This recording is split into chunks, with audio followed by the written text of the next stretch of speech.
ఆనాడు ప్రాణహిత చేవెళ్ల ప్రాజెక్టు 2007-8లో డాక్టర్ వైఎస్ రాజశేఖర రెడ్డి గారు తుమ్మిడిఏటి నుంచి మొదలుపెట్టి చేవెళ్ల వరకు 16 లక్షల ఎకరాలు 38,500 కోట్ల రూపాయలతోని పనులను ప్రారంభించాడు.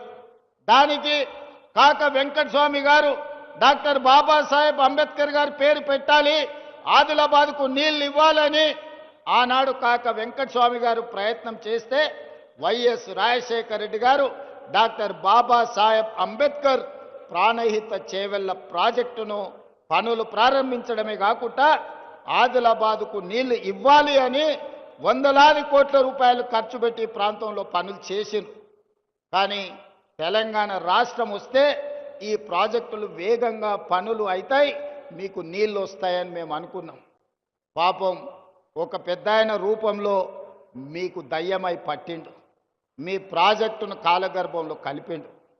ఆయన ఉద్దేశం ఏందో దురుద్దేశం ఏందో నాకు తెలియదు.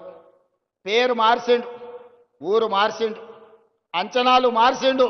పేరు కాళేశ్వరమైంది, ఊరు ఇంకెక్కడికో పోయింది.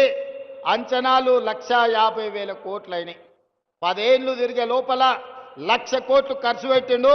కాళేశ్వరం కడితే 3 ఏళ్లలోనే కూలేశ్వరం అయిపోయి కూలిపోయింది. ఆదిలాబాద్కు మాత్రం చుక్క నీరు రాలే.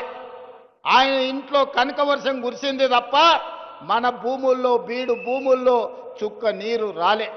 అందుకే ఇవాళ ఈ వేదిక మీద నుంచి స్పష్టంగా మీ అందరికి మాట ఇవ్వదలుచుకున్న మిత్రులు నగేష్ గారికి శంకర్ గారికి కూడా విజ్ఞప్తి చేస్తున్నా. ఆనాడు ఉమ్మడి రాష్ట్రంలో 148 మీటర్ల ఎత్తుకు అనుమతి ఇచ్చిండ్రు.